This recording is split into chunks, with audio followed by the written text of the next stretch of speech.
And as we kind of get into this lesson, what I want to talk about is I want to talk about hope. I want to look at hope for what it is. And have y'all ever read, some people have read this book. It's called Man's Search for Meaning by Viktor Frankl, not Frank Viola, different author. But Viktor Frankl, Man's Search for Meaning. He was a psychologist who, it's a secular book, but it's a good read. Read it discerning, but it's a good read. And in this book, he outlines how people, how hope is a powerful thing for people, because he was actually a person who was in the Nazi concentration camp. But because he was a doctor, they set him aside to take care of people. So they fed him a little bit better. He was Jewish. And as he did this, he noticed that the people who could continue to go on were the people who had some form of hope. And he said that when a person lost their hope, in those contexts, that they were days away from dying. That he could almost time it to the day when that person would die if he knew they had lost their hope. They would shrivel up into the fetal position and they'd be gone. Because hope is so important to what it is to be human that he could say it is destructive to truly get to a place of hopelessness where the darkness overtakes you, utter hopelessness. Most of us never get that far. Most of us never get to that point because what we normally get to is what is known as resignation. So you got hope over here, you got hopelessness over here, and you got resignation kind of in the middle. And resignation is like when you kind of you're like, I'm not going to believe it's really going to happen. Maybe, but maybe. Now, one way of describing this, and this is my definition, is when you talk about resignation, it's like an intellectual assent to what you see as possible, but not probable, but not a probable outcome, while remaining passive, indifferent, and reserved in your own concern for others and self. I know that's a lot, but an intellectual assent to what you see as a possible, but not probable outcome, while remaining passive, indifferent, and reserved in your concern for others and self. Now I know that's kind of a mouthful, but it's kind of gleaned from this guy named Robert C. Roberts, a Christian philosopher, and he outlines the fact that in reservation, we're protecting ourselves from being totally hopeless, but what we do is we take away the joy of actually having hope. And I will tell you, it is an epidemic in Christianity today. We are supposed to be people of hope. The devil wants us people of critics, where we see somebody who's hopeful and we just want to take them down a peg. Because we want you to believe a little bit, be just a little possible, but not too much, not too much. Now, let me go ahead and give you a definition of Christian hope so we can have a good definition set to work with. Christian hope is a virtue that allows us to see our future in terms of the gospel and God's promises. Christian hope is a virtue that allows us to see our future allows us to see our future in terms of the gospel and God's promises. So think about this. We are living in an age where people are constantly striving for hope. They need hope. The church, if you have your eyes open, has a problem with hope. And I don't want people around here to have any resignation, excuse me. Because if we're going to be people who are going to take this country back by its roots, not by force, not by might, not by power, but by the Spirit, saith the Lord. If we're going to be people that see God's hand of power sweep across this nation and ideologies crash and people change and the love of God cover whole cities, we've got to be people of hope. What's crazy is I'm doing a blog right now for the page on what has been going on in China for years among the Christians. We all know, we've all heard the stories, right? About China, how the underground church is moving in mighty power and all these things. But there's this Oxford scholar who actually had a chance to, because he's a doctor, to go and to basically sweep across the whole of China, even the remote parts, and begin to collect data points, because he's both a really smart guy, both a doctor and a sociologist. And as he's studying these things, as he's collecting stories about why, he was asking to himself, even though the government had no idea he was doing this. And I'm reading this in an Oxford publication on the global church from Oxford Press, 2016 edition. And it's like, he goes, we all think that the reason the church is moving so powerfully, is being converted in China so powerfully, is because the ethic of the Christians is very appealing to the Chinese people. And what he found, that was not the case. That was not the case at all. What he found and what he said, this is absolutely the case, is that the people of God decided to pray like they were the people of God, and people were getting healed left and right, to the point where, I'm telling you, clap for that. That's something to clap for. Come on now. Y'all can shout me down too.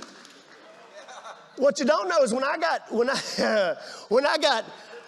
saved, I decided I'm not going to be Southern Baptist, so I went African Methodist Episcopal. I'm telling you. So I want some of that now. So shout me down if you want to. We'll have some fun. Now, this guy collects, and I'm going to publish him on the blog. He collects so many stories and testimonies of what God was doing and how many people were getting healed. And the two factors he found was that the belief in healing was not a denominational issue, that everybody from Presbyterians to Baptist to Pentecostal were all praying for healing. And the second thing they found out is they didn't connect it to a healing evangelist or a healing person, but they connected it to the priesthood of all believers, that every prayer can be taken before the throne of God, and that they can actually see somebody healed because they are one of the priests of God. So let me tell you this. Let me tell you this. What if China starts talking about us? Did you hear Chinese people talking about, did you hear about what God is doing in America? About that church in America? Let's have some hope for that. They're sending people over to us to do research on us. Now, the two passages I want us to look at to gain this framework is in Revelation 5. When I told Roundtree I was speaking on Revelation, he got a little giddy. He loves that book. But in Revelation, we're going to look at Revelation 5, and Revelation 20, I think 21. Yep, 21. What I want us to do is I want us to look at this, and I want us to kind of outline how we're going to proceed. And I want y'all to see these two pictures of heaven that are here in this book, because Revelation doesn't have just one picture of heaven, it has two pictures of heaven. And the book itself, the book of Revelation, is a book of hope. It is a book of hope. So we're going to look at these two pictures. There's not just one, there's two pictures of heaven in this book. And we're going to see how that structures our understanding of hope, okay? So let's start. We're starting chapter 5. Ooh, Lord. Father, I just thank you. I thank you right now, Lord, for your word. Thank you, I can read it. I thank you, Lord, that you have done something that I don't understand, but I thank you for. I love that you wow me, and I never want to get over it. Father, help us now, Lord. Lord, your spirit, come quickly, Lord. Then I saw in the right hand of him who is seated on the throne a scroll written within, and on the back, sealed with a seal. And I saw a mighty angel proclaiming with a loud voice, "Who is worthy to open this scroll and break the seal?" No one in heaven, on earth, nor under the earth was able to open the scroll and look into it. And I began to weep loudly because no one was found worthy to open the scroll and look upon it. So here in chapter 4, we have John.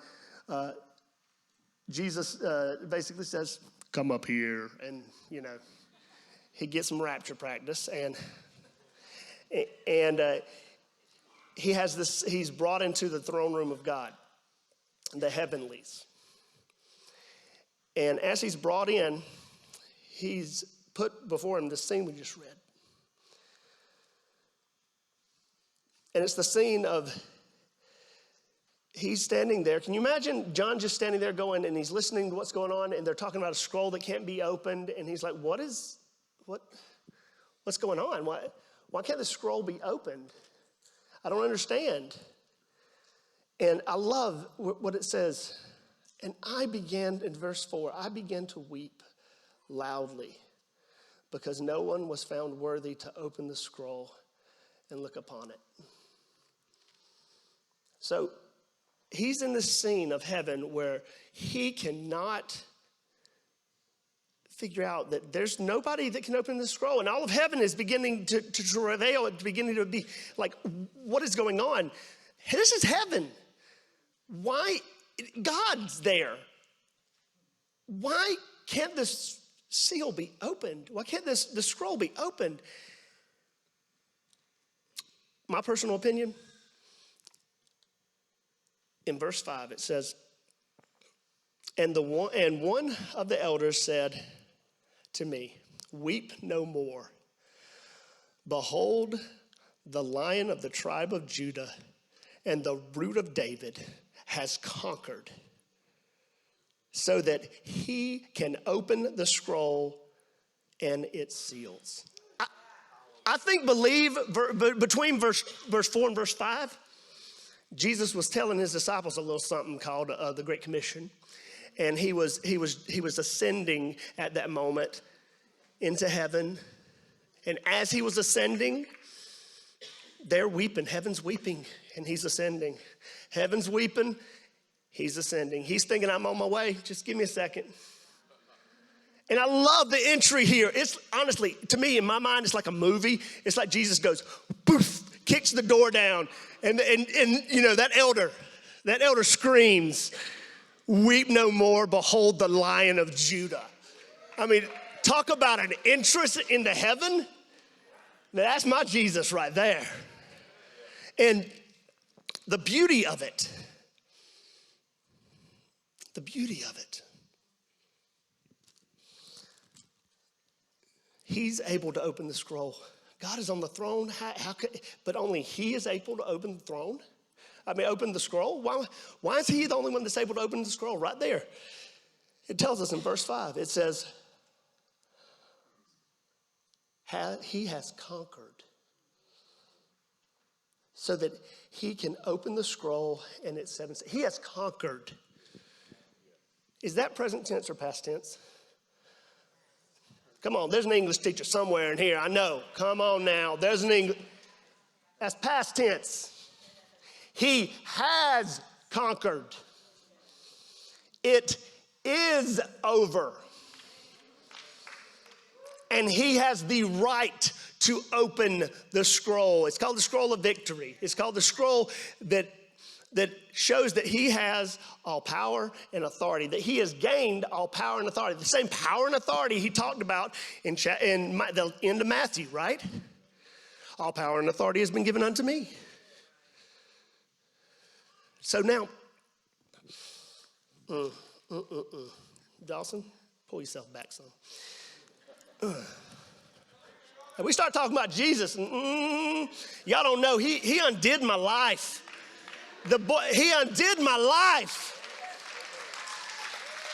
I'm telling you, Jesus did something for me that I don't get. Now, it's hilarious, really, because I will talk to guys. I will talk to my Southern Baptist friends. I've been to seminary. I've done all that stuff. And I'll talk to you about Greek. I'll talk to you about Hebrew. I'll talk to you about Irenaeus. I'll talk to you about John Owen. I'll talk to you about tons of things in theology. And then they get finished talking to me before the service starts, and I'm the guy in the back going, I freak them out. Like, some pastors don't have a category for me. Jesus done undid me, This is the Jesus we serve now. Now let's understand something.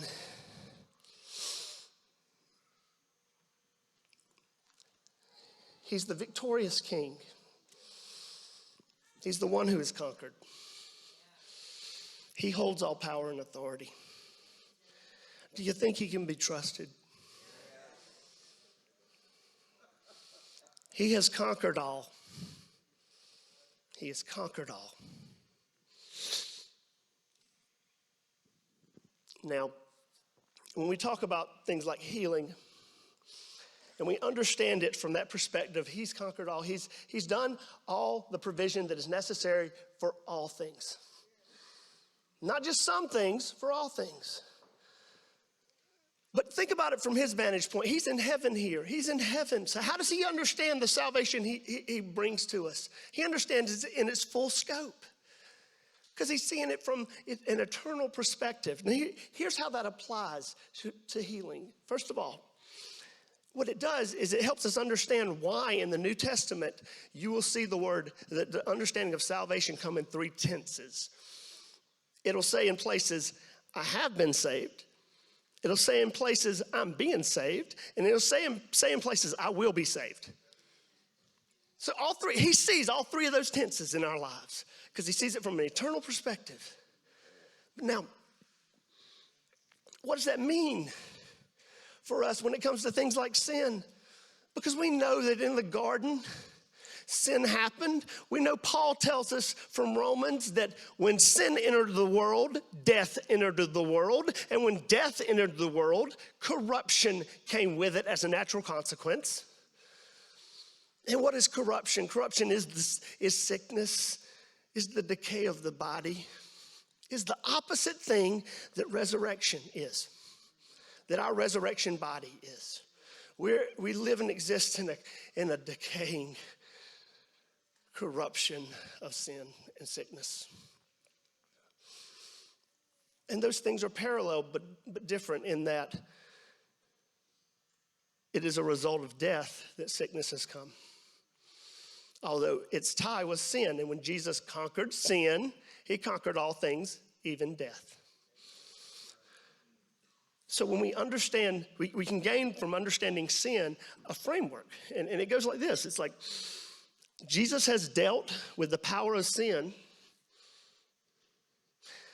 But Jesus is dealing with the plague of sin. And Jesus will one day free believers from the presence of sin. Classic little Wesleyan three-point sermon, right? Yeah, I'm a Baptist who loves Wesley too. I'll let that sit for some people. I know it just fractured you. But let's also think about that with sickness. Jesus has dealt with the power of sickness. Jesus is dealing with the plague of sickness. And Jesus will free believers from the presence of sickness. And that's how he sees sin, how he sees sickness. He sees it in all three of those tenses from that eternal perspective. So we can understand that framework for us. And I love the kind of summary of the picture of heaven there, where it talks about Jesus. I love how it's read in the NIV. That's why I brought this up here. Then I saw the Lamb looking like he was slain, standing in the center of the throne, enthroned by four living creatures and the elders. Now, the Greek here in verse 6, it's very interesting because you read in a lot of places, it sounds like he's standing like you're sitting in front of me. But the actual Greek is better in the NIV because it describes the actual scene, which is an encircling, that these elders encircled the throne. Because why would God, do it like that? Because Jesus is the center of heaven. He is the dead center of heaven. The one who has conquered. The center of it all. The one who has conquered. And this picture of heaven centers on Jesus. It's about him. And who is he? He is our Lord. He is our great physician. The next few verses down, what happens? He starts to pray. They start to pray. All of heaven begins to worship. And by the way, just side note, there's a reference to the priesthood of believers right there. But it describes what is encircling Christ is prayers. The incense and bowls described as prayers of the saints, prayers of the saints, and harps, worship. So what does Jesus like to surround himself with in heaven? Our worship and our prayers. So when we're praying, our Father who art in heaven, hallowed be your name. He loves that because we're asking that he would bring heaven here, that we would get a foretaste of that conquering, that we would get a foretaste, that we get a chance where we actually see the plague of sin pushed back and the plague of sickness pushed back. And we get a foretaste of the resurrection. When I felt that in my eye earlier, first night we were here, and that stuff shifted, and I went, oh. And I had, just inside, I went, resurrection body. I just got a little taste. I'm very confident that when I ride that airplane, I'm not going to feel like an ice pick going through the face of my face. I'm really confident in that. Because I know how this felt before, and it feels different. But that's our Jesus. He's the Lord, and he's the King. He's the one we pray to, that is the center of all our prayers. He is the Lord. He is the healer. He's the one we have to depend on, guys.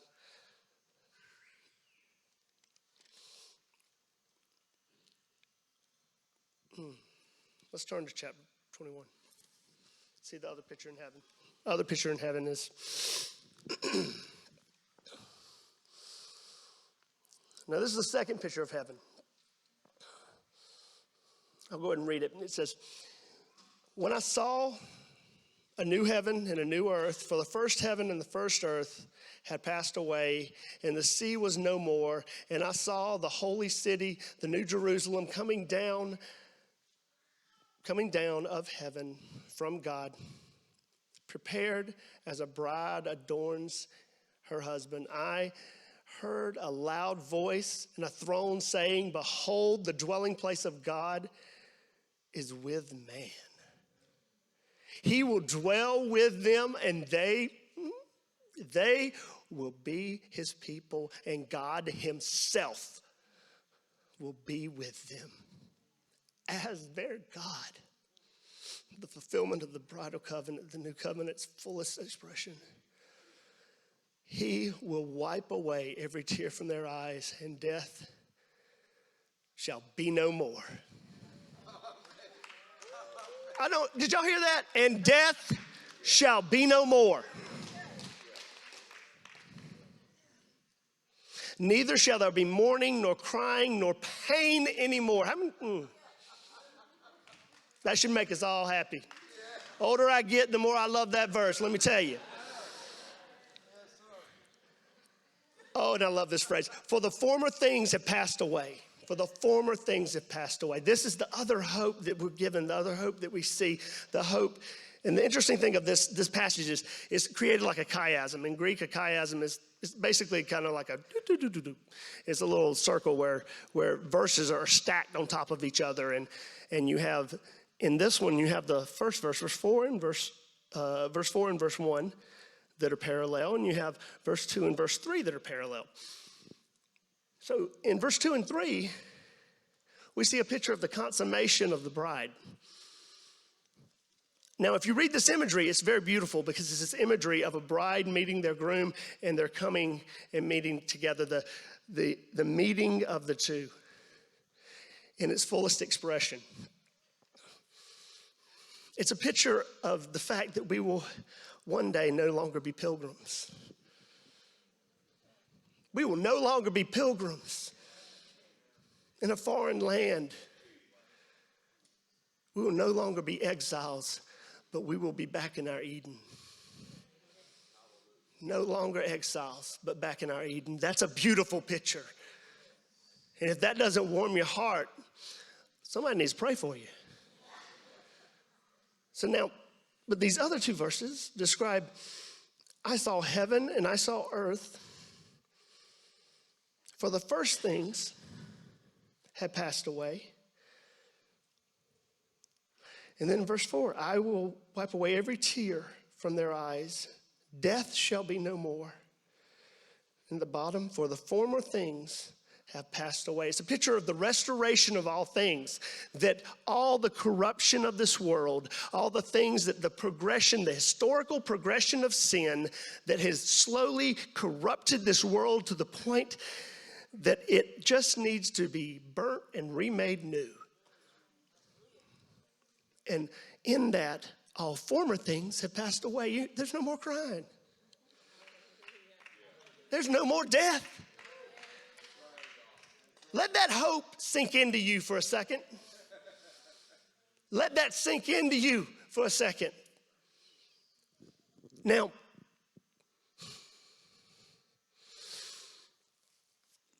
my son, I've got two sons. My son, Samuel, he's getting to that age where he's about 5 and he'll hurt himself. And I just, I don't know. I am my generation. I was just kind of like, I didn't want to see him get hurt, I was kind of overprotective, Oh, don't do this. Oh, don't do that. Oh, don't do this. Doing helicopter parenting. And I honestly, I set aside my dad. I said, Dad, I just want to know, how do you deal with that? How do you deal with, you don't want him to get hurt, and when he gets hurt, it just kills you. I'm sorry you're feeling, I never want you to see you cause I have tears again. My dad gave me some wise words. He was like, Dawson, let him be a kid, let him have fun. Trust that God's going to protect him, but let him have some fun. And he said to me, I want you to wipe away every tear when he gets hurt. But always remind yourself, only God's going to wipe them away permanently. Only God's going to wipe them away permanently. And God makes good endings out of a bad world.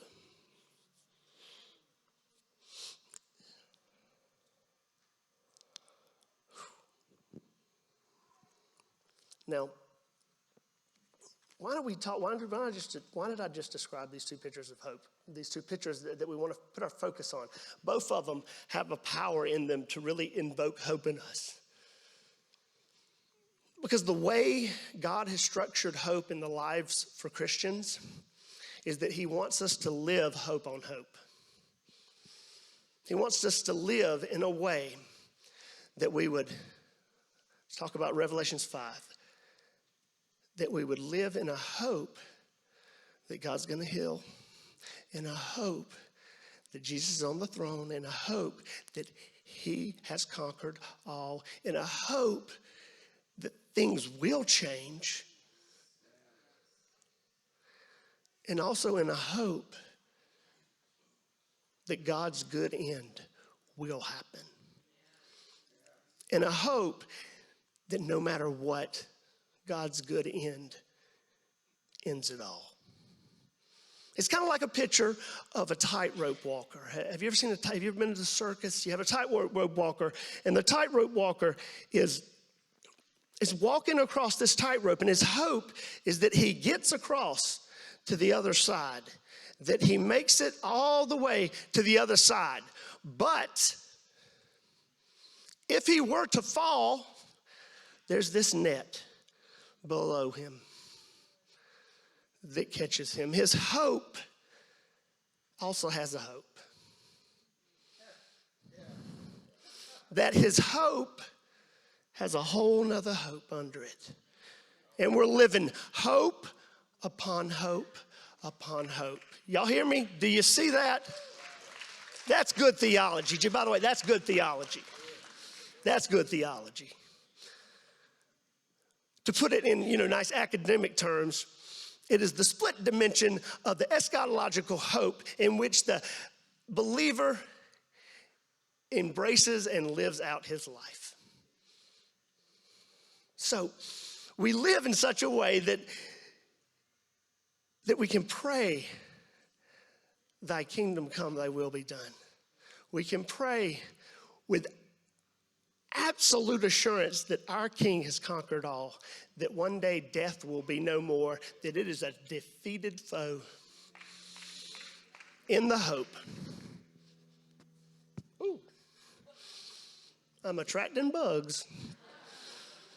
That was a wasp. Good catch. Thank you, brother. I don't know if y'all noticed. I'm not much on my pretentiousness. So I always tell you see is what you get, Never been slick, not gonna try to be. So we got this picture of hope. And we often we want to live where we're living that kind of hope, where we can trust that God's good end will come about. But we're going to pray like we believe that the Lord's going to come through. Now that structure is going to give us sustaining hope to us. Because either way you look at it, we win. Let me rephrase that. That was a little narcissistic. Any way we look at it, he wins. Any way we look at it, Jesus wins. So we don't want to get into resignation, do we? We don't want to get into a resignation that says, we don't have to. We can be passionate about it. We can be, Lord, I believe that you can do this. I'm not going to deny the reality of it. I'm not going to say, I'm not sick. But I'm going to have a hope that Jesus, who is on the throne, can heal me. Don't fall into that trap. as someone who has a psychology degree, that is called a mind game,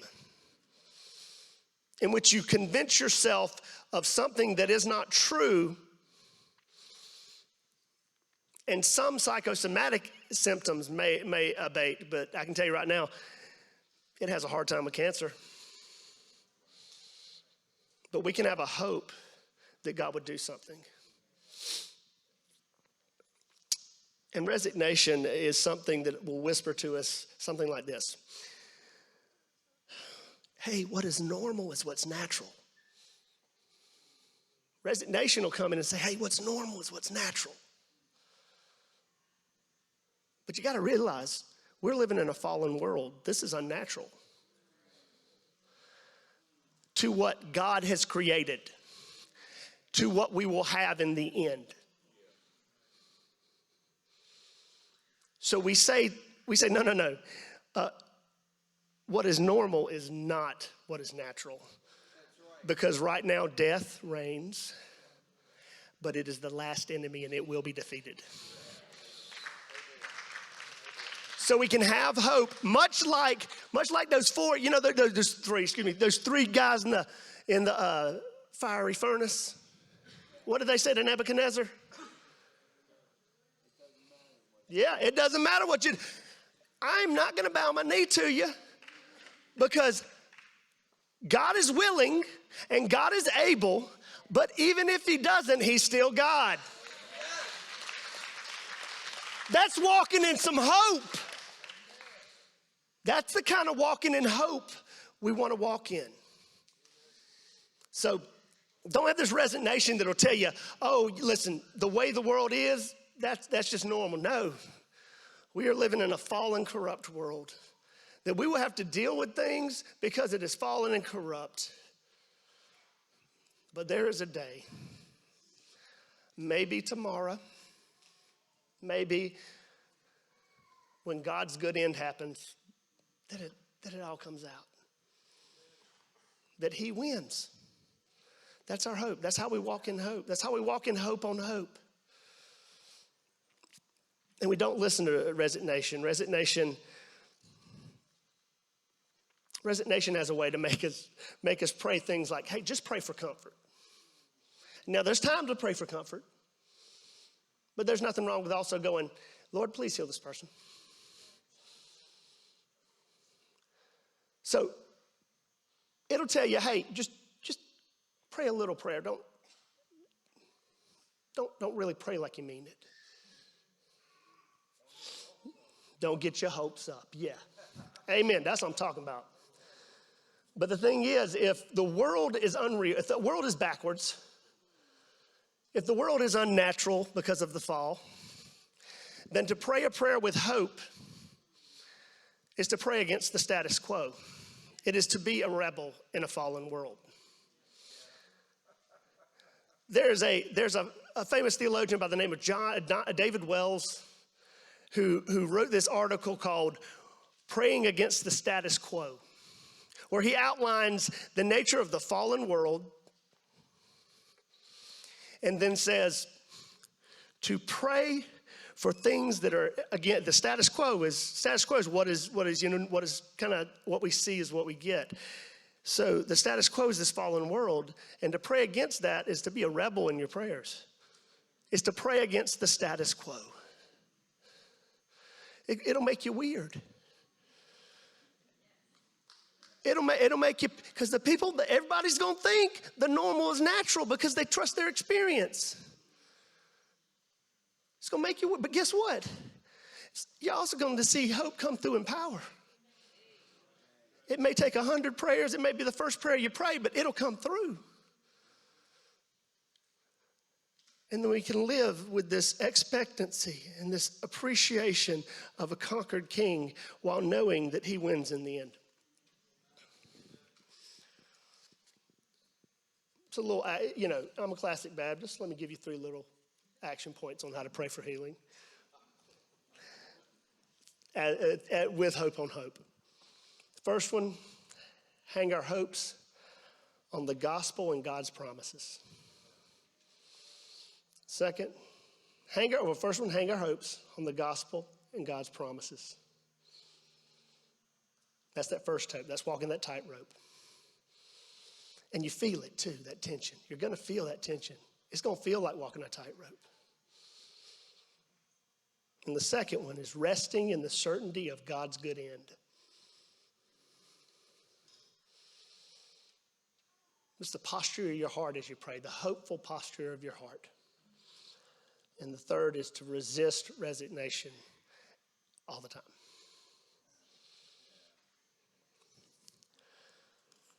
Now I want to kind of conclude, land this plane for a second by telling you two stories. The first story is about my lovely wife, who I'm missing right about now. When we got married,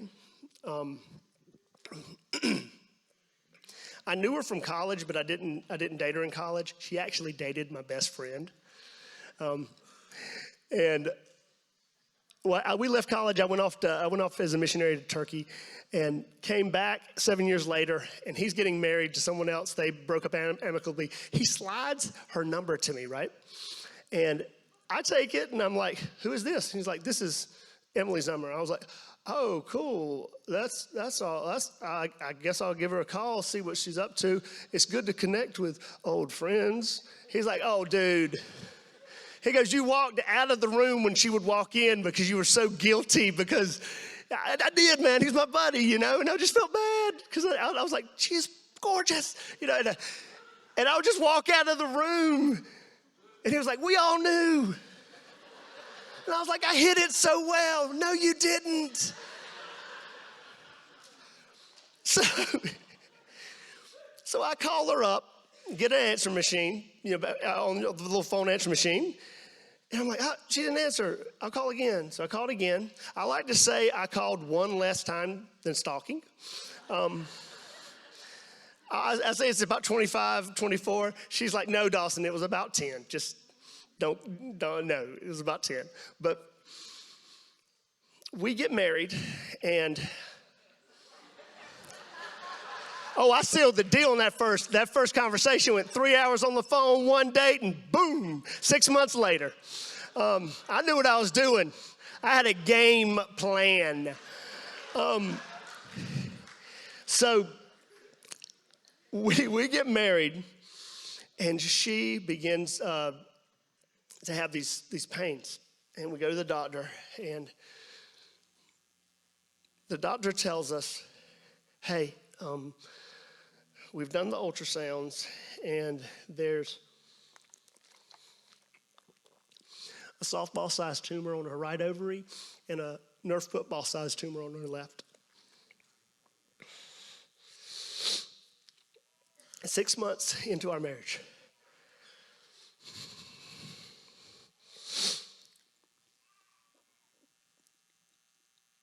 they went in and took out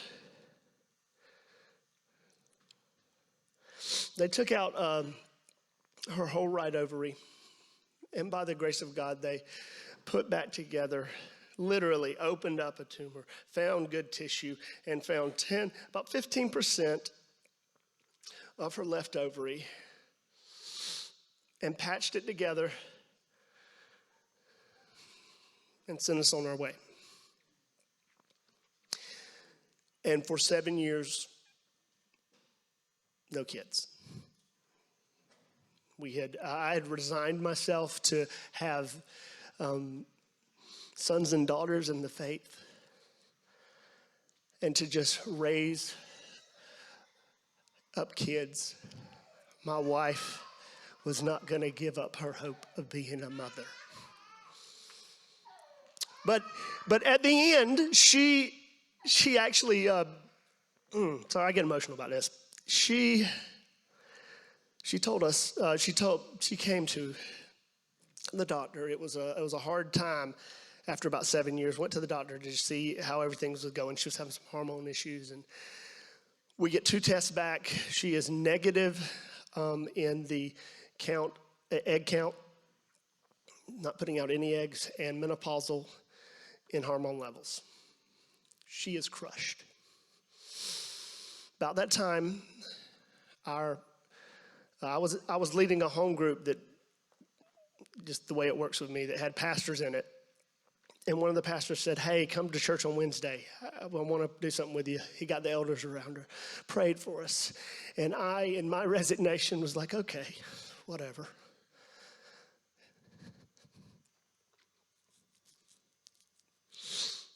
One month later, we conceived.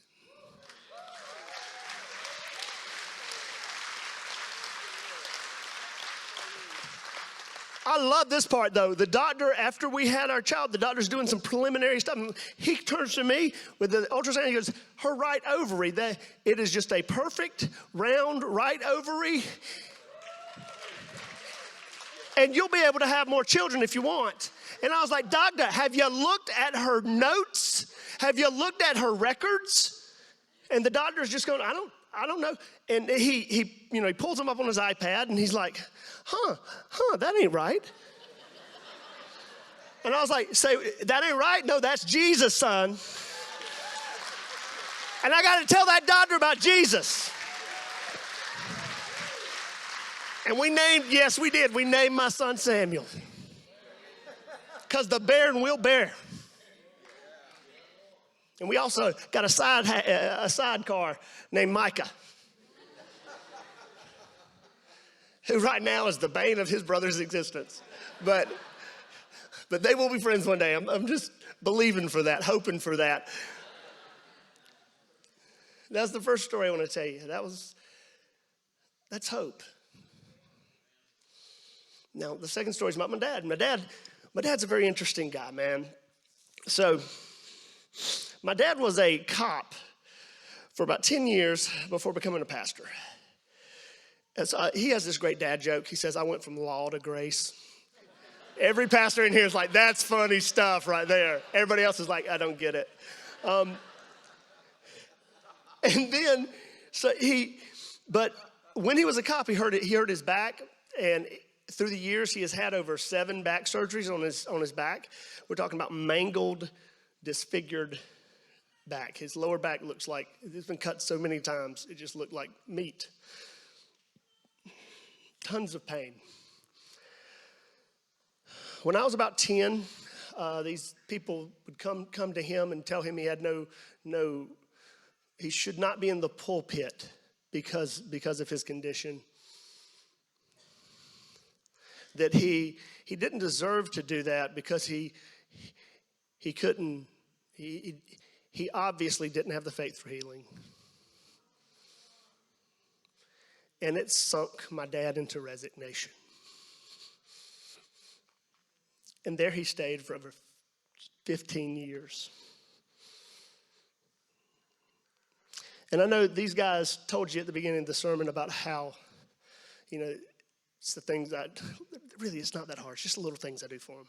Those guys are the rock stars. I'm just like red beans and rice. There's filet mignon, or a good big Texas steak.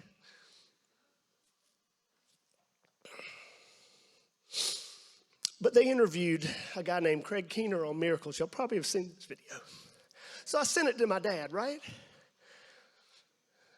And my dad goes, he loves Craig Keener, like fanboy loves.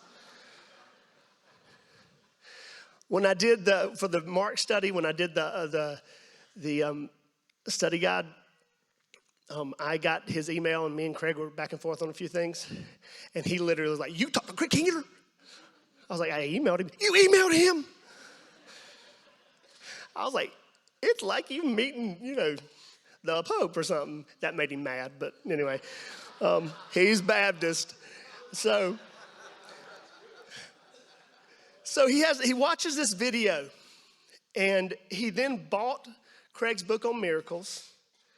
And by the way, I get the academic side from him. He was a New Testament professor and pastor. Boy had more degrees than I can count, but he pastored 45 people for 50 years while teaching the New Testament. Because that's faithfulness. Let me just honor him in that, okay? And so he has that.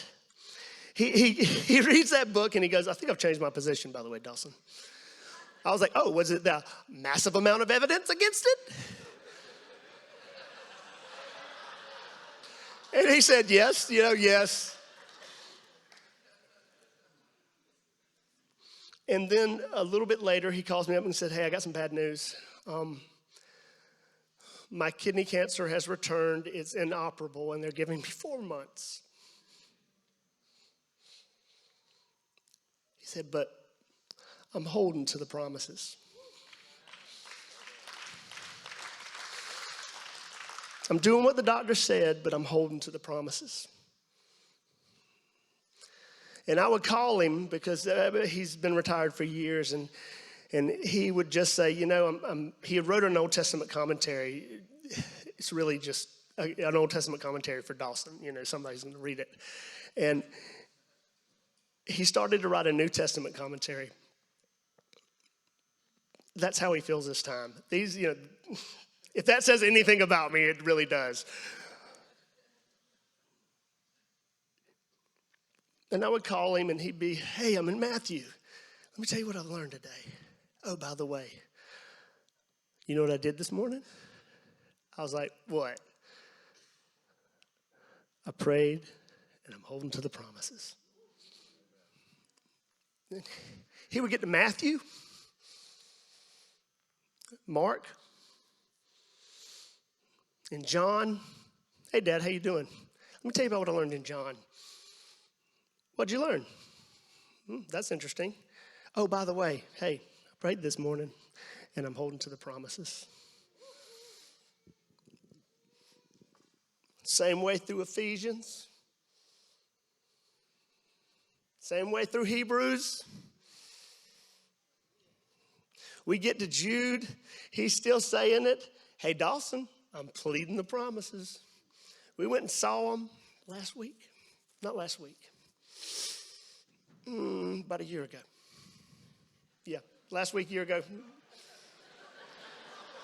Let me get my time straight. A year ago. We went to see him a year ago, which, by the way, was 4 years from his diagnosis.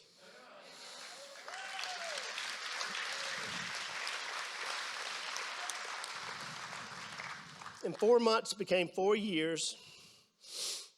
And that day, I was like, we hung out. He told me about what he's doing in Jude. He told me about the structure of Jude. He told me about how what it says, the parallels of living faith and knowing your faith, contending for the doctrines of the saints while contending for the power of God.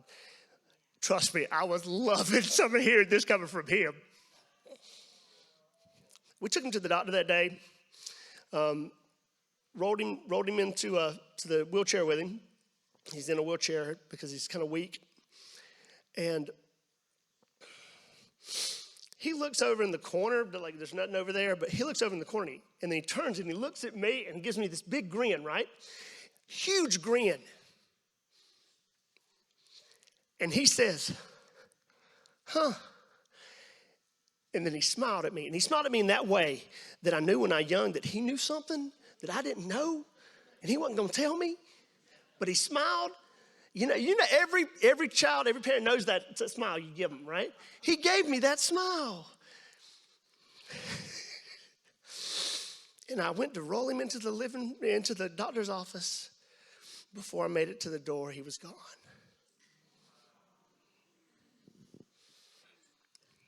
I know what he saw his taxi.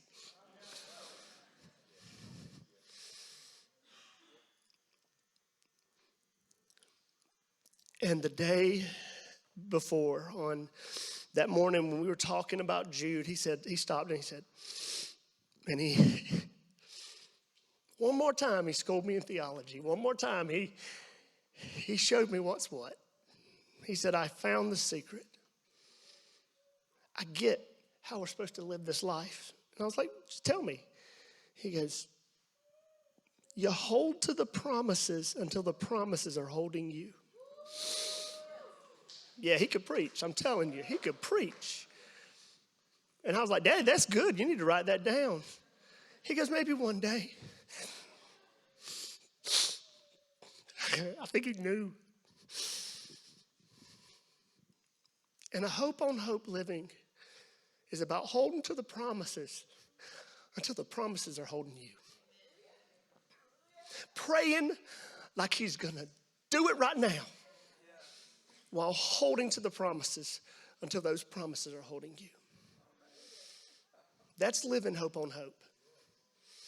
That man one more time schooled me in theology, taught me. And so I want to just leave y'all with that theological frame. And like I said, I'm a little different. They're like steak. I'm more red beans and rice. But they're both good, right? So what we want to do right now, first of all, I'm going to pray for y'all because I want y'all to be able, when you leave here next week, that you're able to remember to live hope on hope, to pray with that kind of expectancy, to pray with that kind of rest in the certainty of a God's good end. Because that's the theological framework that the New Testament gives us for eschatological hope. To put it in nice academic terms. And then after we do that, I want to get the guys to come up here. If they're somewhere. Okay. I'm not sure where they are. And then we're just going to open for prayers and see if they've got anything for anybody. But as they're coming up here, let's pray. Father, thank you for sustaining my ramblings.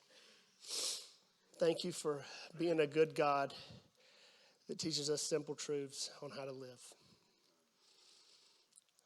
Father, may we continue to walk in the kind of hope that you give us, that always, whether near or far, comes to pass with certainty. Lord, for those in here that feel weary of praying, keep them praying until that promise is holding them. And Father,